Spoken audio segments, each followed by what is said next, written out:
to the Box podcast. We are here at Bruised Boutique in Nashua, New Hampshire, talking with Eric, who is one of the owners of Bruised Boutique, and he's here to talk to us about the anatomy of a skate, or just skates in general. So, Eric, thank you so much for taking the time to do this today. Yeah, thanks for coming out. Yeah, thank you.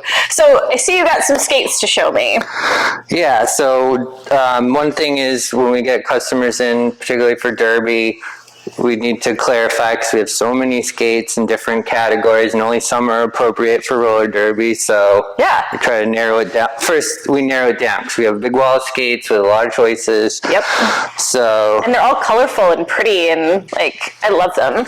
Yeah, like one of the first pieces of bad news we have to give the new derby skaters is they have far less color choices than everyone else. But usually black. Right. Some of the Bont skates have been popular lately, coming in colors. But yeah, you're stuck with black for the most part. Stuck with black, yeah. All right, so show me some things that are not derby skates. Okay, well, so first of all, we grab these, which are, I mean, I guess in theory They could be. junior derby. Really junior. But they're so cute. More seriously, I guess we have just kind of what we call, I guess, maybe lifestyle skates. So we build for fun, we'll build basically anything you can bring in, we can make into skates for the most part. We put in like a metal insole to reinforce it, and then we can put on the skate hardware and make skates. We made a lot of cool ones, but also not a good idea for derby. No, 100% no. Don't do that. But really cool to look at. Why wouldn't this not be good for derby?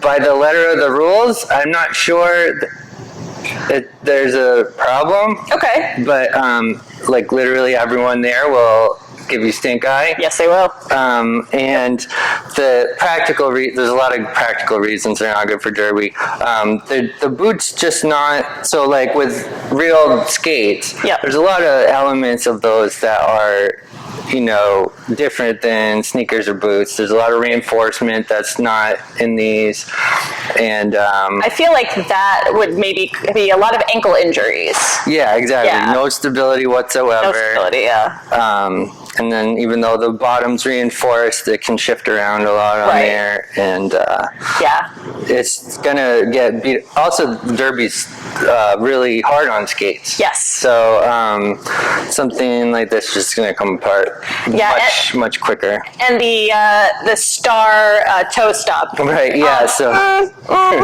Maybe not most effective for derby.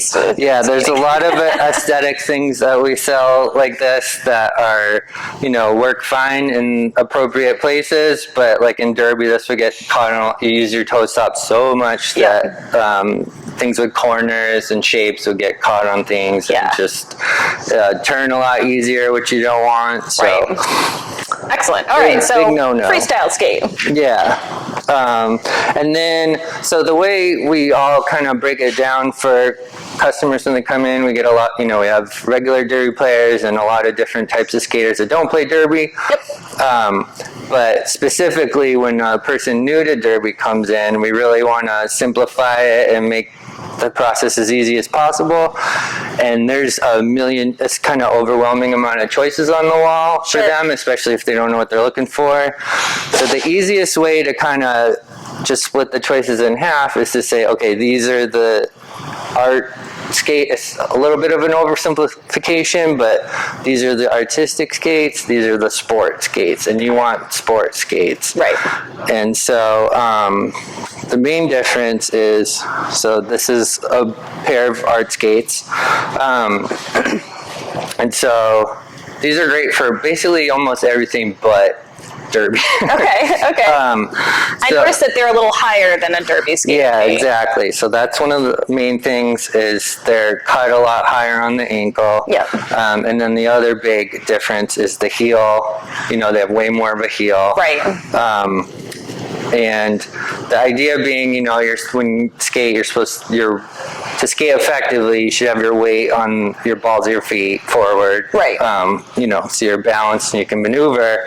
And so by having a tall heel, you're already there. You're forced to be on the balls of your feet.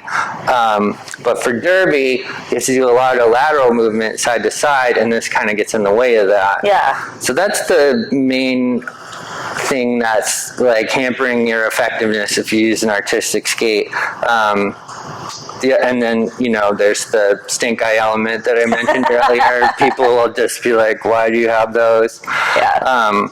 And then, ankle mobility is good in derby too, particularly the way it's played nowadays. There's just a lot of turning, pivoting, pushing, and just being able to have your foot at a sharper angle. Is going to be crucial in derby. So this isn't going to be much help. There are definitely 3/4 sport boots that have kind of a higher ankle. Okay. Not quite this high, but usually they're more flexible than something like this. Okay. And they still allow ankle movement.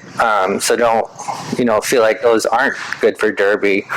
But it's just a difference in looks. It's not like a practical difference. Excellent. So I see there's something a little different about this skate too, which happens to be on the base of it.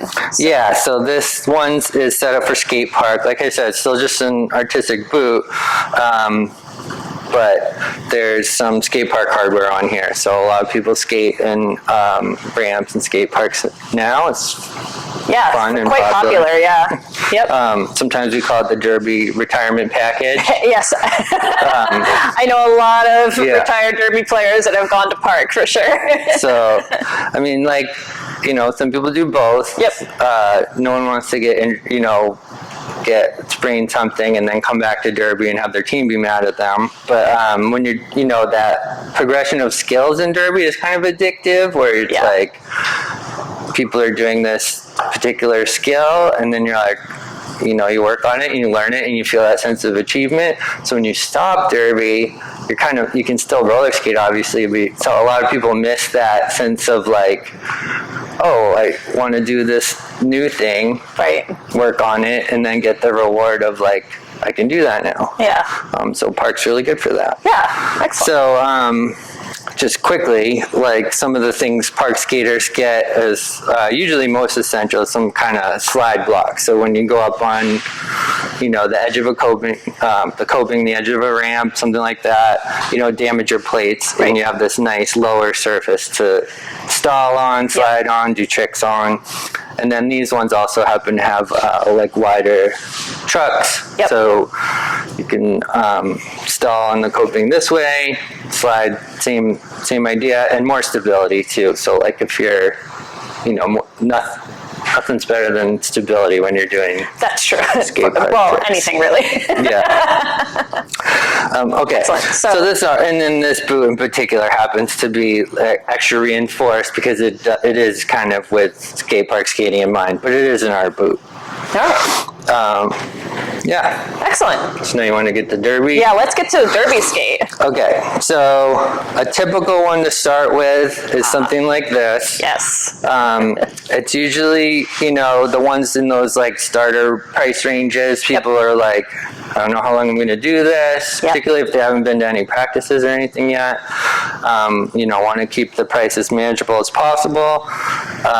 Is this the type of skate that would come into the packages that you guys put together? Yeah, exactly. Yeah. So we have packages that are everything you need for derby. So skates, pads, helmet, all that. And then we give a discount on that just to help people get into it, make sure you like it, and then usually you kind of graduate to a different skate.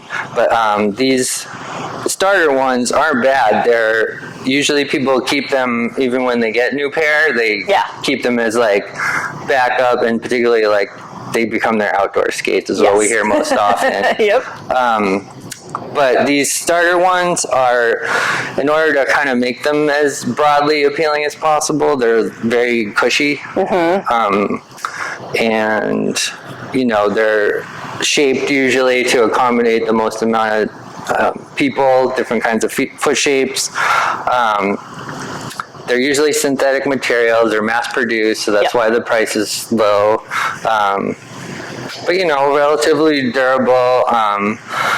Usually the wheels are just something to get you started, and that'll be the first thing, you know, you'll probably want to upgrade to suit your, you know, your league. Every league has different guidance usually, so when people come in and they're like, okay, I'm started, I'm into it now, I'm addicted, now I need some actual wheel, like good wheels. And usually they'll have advice from the league, but we can advise them based on, you know, how slippery the floor is. It's a big factor, and then their experience level and stuff like that. Excellent. Yeah, I see a lot of those types of skates is kicking around for sure, like the newbie skates. And then actually what I found is when vet skaters still keep theirs, they share them with new incoming skaters. That's honestly the best thing. Is most leagues have loaner gear. And so that's a really good recruiting tool, because then by the time they get here, they have a little bit more of a preference, and like they know their own you know, pros and cons. So they can make a more informed decision. We get you know, even within new to roller derby people, there's a lot of levels. There's like, I'm just spontaneously doing this as like, I need something in my life, and they're just terrified and wild-eyed, and we calm them down and, you know, explain it and everything. So, picking up where I was.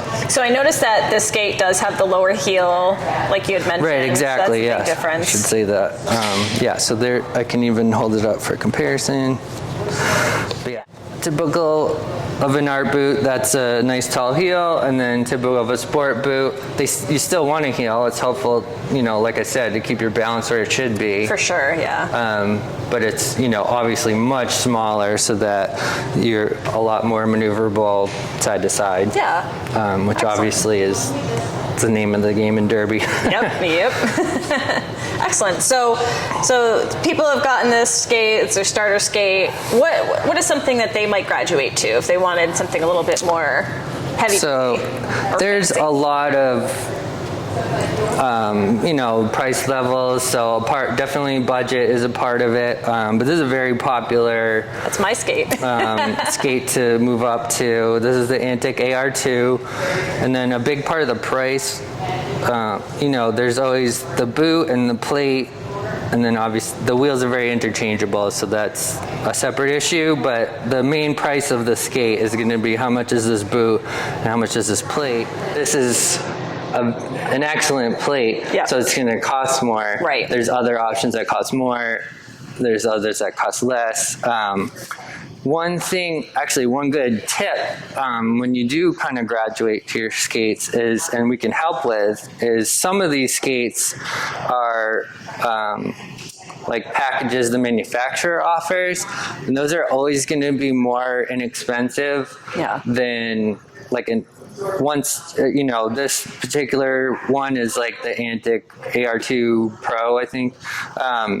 So that's coming at a package price, where if you were to buy this boot, this plate, and these wheels and stuff, a la carte, it would be significantly more. Got it. So like I said, we can help tell you which ones are package deals and which ones you're kind of paying more a la carte. But people still build their own. I had built my own too, actually. I got the boot, but I did a different plate. Yeah. And you'll save money too. It's not like, you know, because I said this is an expensive plate. So just because it's more like maybe a little more efficient or cost effective to get this package, it's still a lot of money. So if you're like, I want to keep it here, and there's other reasons to get different plates too. Like the Avenger's popular because it maneuvers differently, but we can get into that later. That's the plate I have. So yeah, that's a very common choice. But yeah, so this is an excellent derby skate to graduate to.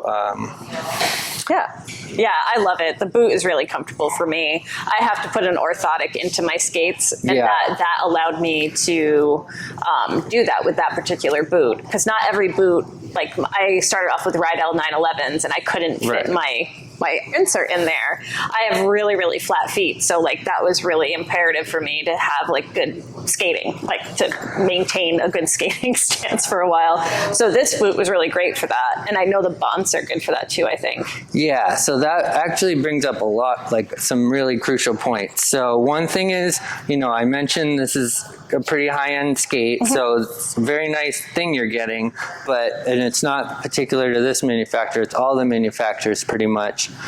The insoles are terrible. You can spend $1,000 on a skate, and they're going to be the cheapest, like nothing insole. So basically everyone should get insoles at some point. That's a good But tip. the trick, I think why they do that is really not just to like be stingy, it's more that everyone's feet are different. Right. So some people have high arches, some people have flat feet, and everything in between. Right. So they can't, push out like half the people by deciding on that for you. So I would always recommend, if you're getting fitted for skates, bring your insoles with you. Yep. And that way you can make sure that, an orthotic is not taking up extra room and making the skate not fit. You don't want it to fit here and then get home, put it in, and have it be too tight. Right. But that said, most of these higher end skates are real leather and they're a soft leather, so they break in a lot. They don't gain too much length, but width they can really stretch. Yep. So you have to anticipate that too. Yeah. But I find with this kind of skate, and I find that with a lot of the higher end skates, is that the laces go all the way down to the toe. So I have to use a toe guard to protect the skate and my toes. So mine is outfitted with that too. So yeah, a lot of them have built-in ones. This has a really small built-in one. Yeah. Derby in particular, because you use your toe stops a lot, you scuff your toes. Yep. Everyone does. Yep. Some recreational skaters don't, but derby, it just murders the toes. Yep. And a lot of the boots have a seam here. Yeah. So if you just protect, whether they do or not, if you just protect the front, the whole boot will last literally years longer. Yeah. So this has a built-in one. Some of the other brands and models have built-in ones that are even, Bont has nice big ones. And we still see most people getting toe guards anyways, because, you want more coverage than this offers probably. And then even the bigger ones, why, damage the permanent parts of your skate, even if they're meant to protect it. Yep. Damage a temporary thing that you can swap out. Yeah. With the amount of money I spent on them, I wanted to protect them. Yeah, that too, exactly. It's like... For sure. I was like, oh my God, the first scratch. I was like... It's kind of like a little new car. Like a new car, yeah. Excellent. All right, great. So thank you for running through the different types of skates. That was really interesting. Let's get into like the anatomy of the skate now. All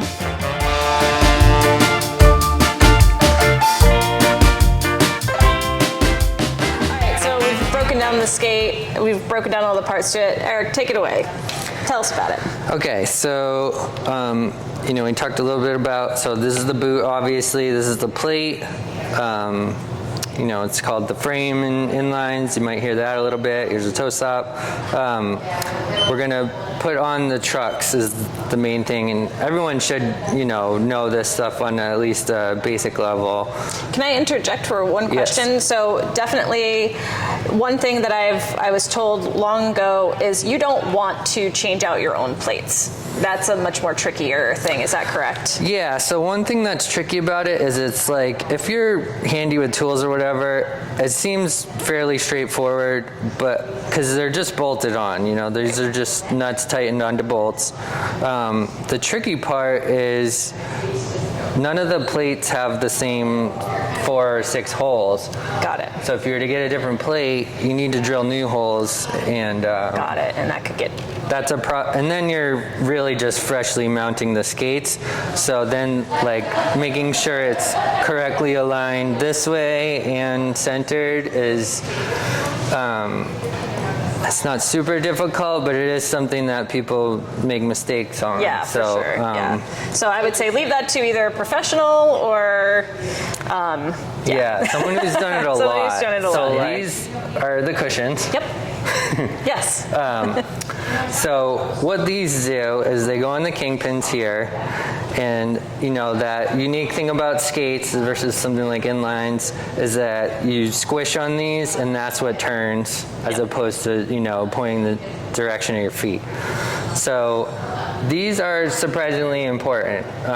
You know, you can get different amounts of squish out of them by how tight you have them on and actually how squishy they are. These happen to be softer ones, but there's, you know, medium ones, firm ones, and that's mostly just individual preference. Usually newer skaters tend to get firmer. A lot of the skates come with medium or firm cushions. And then people kind of move up to the soft ones when they want more maneuverability. Yep. But actually the soft ones allow you to practice a lot of the derby skills better. So it's almost advisable for at least some people to kind of skip to the soft cushions. Yeah. When I was looking at cushions and stuff, I was told your weight mattered as far as your cushions go. So, you know, we hear that a lot in the store. It's a factor.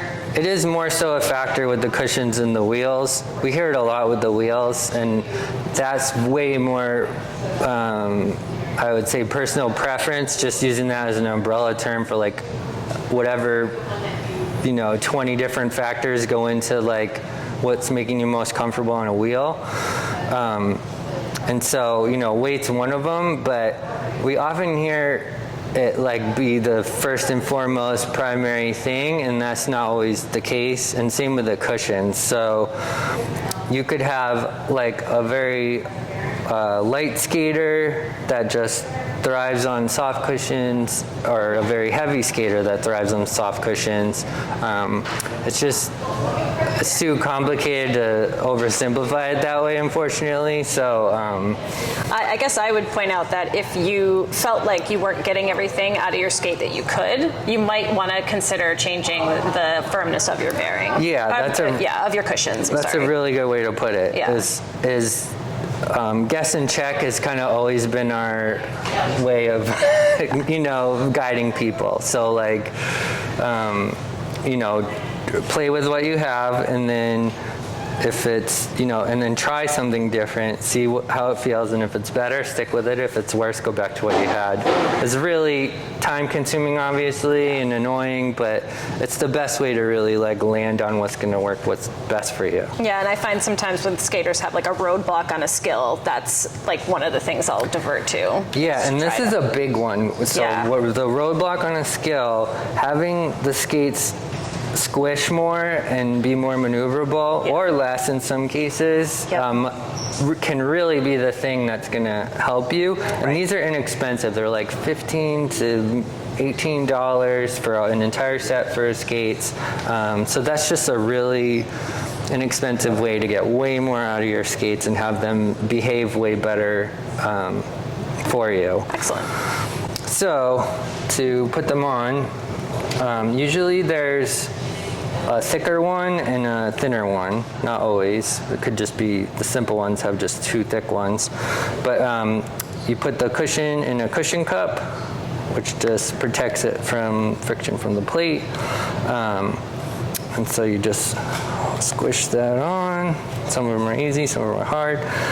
And then this is the truck, you know, with the axle that the wheels go on. This one has an adjustable pivot pin. Not all skates do, many don't. Honestly, we find it annoying. Not many, even our most gear savvy customers don't trouble themselves with these that often. So it's kind of more trouble than it's worth in some sense. I'm not saying don't get it, but if you have them, it's best to make sure they're set good. You know, a skate shop can help you with that, or but basically what you want is the whole idea of them is once the truck goes on, you know, this part sits on the cushion, and then the pivot pin goes in the pivot cup, which is, you know, like a little, I think of it as like a shoulder socket. Got it. Here, and so it's squishing on the cushion, and then this gives it an access to pivot on. I do, correct me if I'm wrong, but these pivot cups can crack. Is that correct? Yeah, so almost all of them aren't very durable. Okay. Like they have like a lifespan to them. Yeah. So it's a good thing to keep an eye on, you know, just peek at them occasionally. The nice thing about it is you don't have to have like a roller skate background. They usually look horrible when they're ready to go. Right. So if it's getting all shredded up and broken, then it's definitely time to swap them out. Okay. So the purpose of these annoying pivot pins is to get the optimum angle on this. So to have the truck resting nicely on the cushion, having it rest flat. So right now it's sticking out too much. So the truck is kind of tilted back this way. Yep. So I'm going to make it a little shorter, and that'll help it all fit together. So most of them work like this. There's a nut that just secures it, and then the pin itself, you just rotate it to like make it smaller or longer.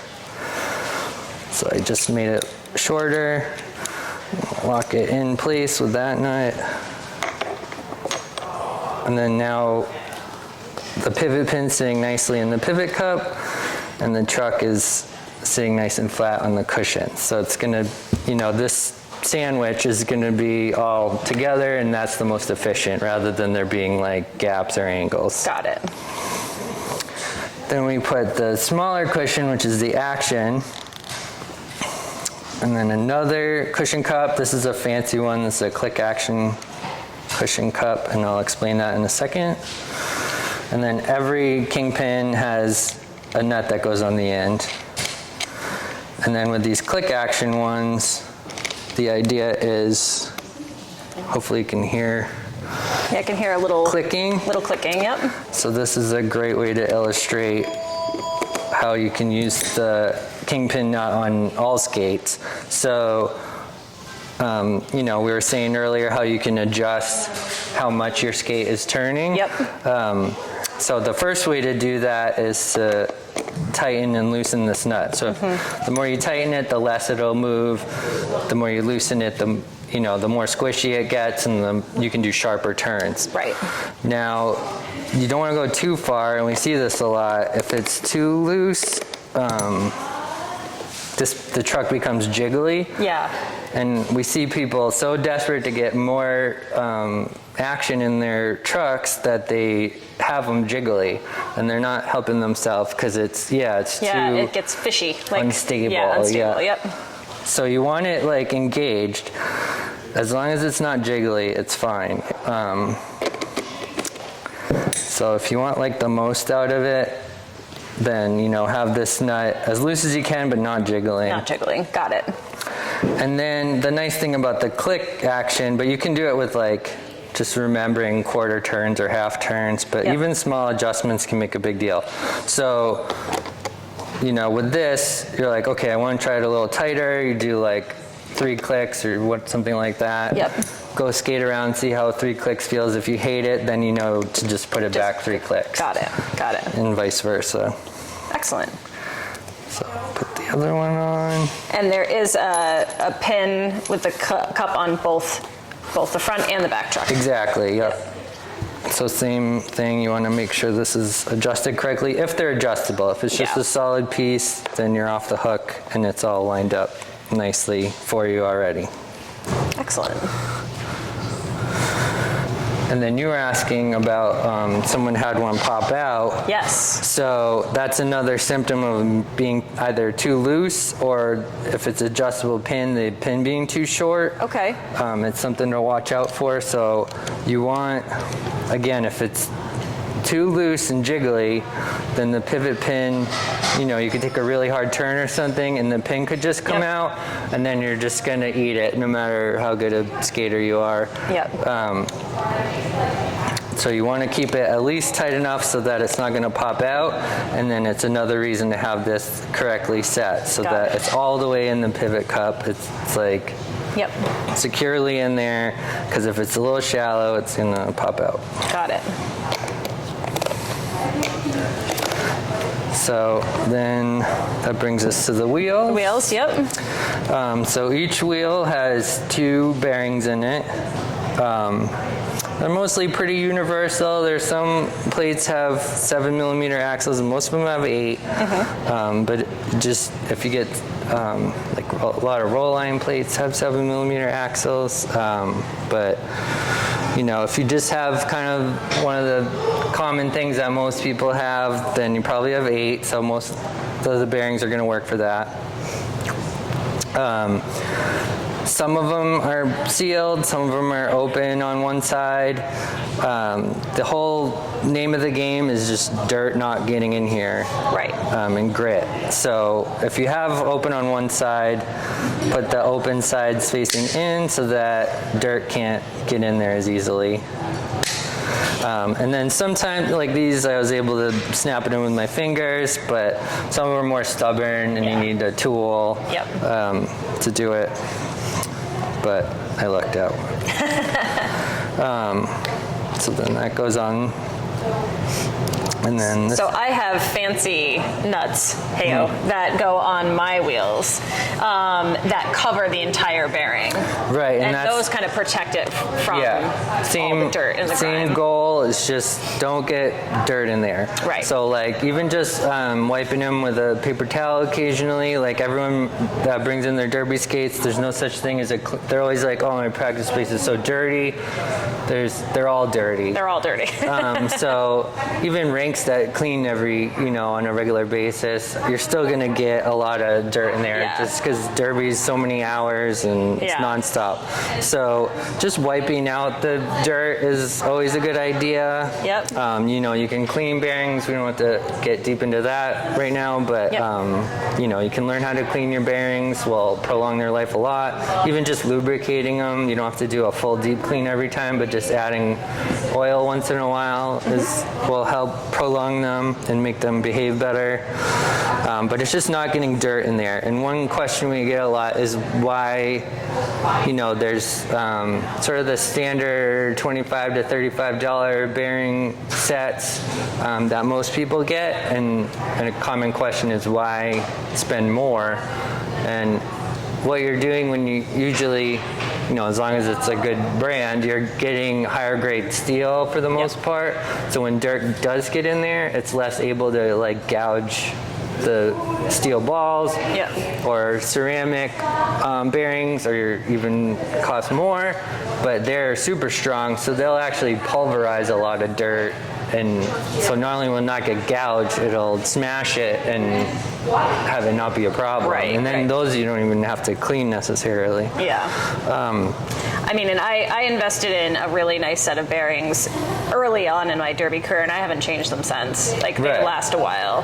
So if you can swing it, then you're being more efficient with your money, because then you don't have to buy them so frequently. And I also clean my wheels. And bearings. That's a big one, A lot. Do that. I promise you'll appreciate that. We find like maybe 10% of the customers clean them, and then even then, like within that, a small fraction do it regularly. Everyone should, but we're all busy and whatever. There's a lot, TV. Well, excellent. Thank you so much for breaking this down for us. That was really helpful. One last thing that. Of course, is just putting the wheels on. So when you put the wheels on, you just put the wheel on, put this nut on, and then tighten it. So one thing to be careful of is it's easy to kind of smash the bearing, you know, if you're rough with it. Yeah. All these tools and, you know, if you power tools or a socket wrench or something like that, they're all deeper than the nut. Yep. So it's very easy to like whack the bearing, and it can put up with a little of that, but it is possible to dent the side of it, and that'll ruin the bearing. So I'm just being careful not to even touch the bearing, and that way I'm positive I'm not denting it. Yep. So you tighten it all the way though, just to make sure everything's snug. Sometimes you get a little like fart sound if it's like needs to go down another millimeter. But make sure it's all snug, but then the wheel doesn't spin at all. So then it's usually about a half a turn. Yeah. But there is a spot, I say it's like a Goldilocks thing, because, you know, if you don't quite do it enough, then the wheel's not spinning freely. You can see how it's kind of stalling out there. And then even more common, kind of like with the jiggly trucks, people will often have their wheels jiggly, and they're doing it because they just want to make sure it's, you know, spinning freely, but you are like sacrificing a lot when your wheels aren't staying put, when they're moving on you. Some people claim they like the, you know, the click when they do like a stop, but that's doesn't totally make sense. That's fair. I mean, I'm sure they do, but it's not the most efficient thing. Yeah, but I find there is that special spot. Yeah, so there's a Goldilocks spot, so if you're just a little patient and perfectionist about it, you can have them spin completely freely, but still not jiggle. Not jiggle, yeah. Perfect. So yeah, that's all the parts of a skate. Excellent. And then your toe stop is the last thing that we didn't really talk about too much. Some skates have the Allen wrench screw to tighten up the toe stops. Right, so a lot of the starter ones have just a twist, right? A nut and a washer. So we find people lose these often because they don't know they're supposed to be there. But there should be a nut first and then a washer. And if it's a concave washer, you want the concave side to the plate. And the idea is, you know, you tighten this, and you put the toe stop wherever you like it, wherever it's comfortable for you. And then you tighten this nut and make it super tight, because everyone's toe stops are always flying off at practice. They are. And so don't be that guy. And if you give it a good crank, then you'll never be the one that has their toe stop flying off. Yeah. And so we hear people like audibly make exclamations when they see this other thing, because they're so sick of that way of it being tight. That people are like, oh my God. And a lot of even just the, like the reactor fuse is like a $110 plate or something like that. So it's not like you have to spend to get it, but a lot of the nicer plates, most of them have, all the nicer plates have this different way where there's an Allen wrench hole, and as long there's no washer or nut, you just put the toe stop where you want, and then as long as you keep this nice and tight, it won't go anywhere. And that works much, much better. You just keep it tight and it literally won't budge. And then, you know, obviously you loosen that and this comes right out. Excellent. Great.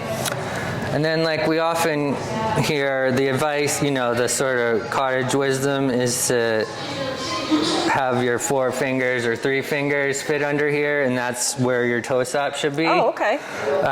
That's a good starting point, but it doesn't necessarily correct for everyone, so start there. But the only reason they're doing this is to make sure it's down far enough that you can easily access it, because in Derby you use your toe stop so much, they want you to be able to not like tip over just trying to get your toe stop. Right. So, you know, start there so that you can get it. But if you're tripping on it, obviously, you know, lift it up. But if you're having trouble accessing it, you know, make it lower. And that's always like a personal preference thing and goes to people's different skating styles and stuff. So Excellent. yeah. So now that's everything. Now that's everything. Excellent. Well, thank you again for taking the time to do this. This was really helpful, and I think people are going to get a lot from it. Yeah, of course. Excellent. All right. For now, we'll talk to you later. Be delightful, everybody.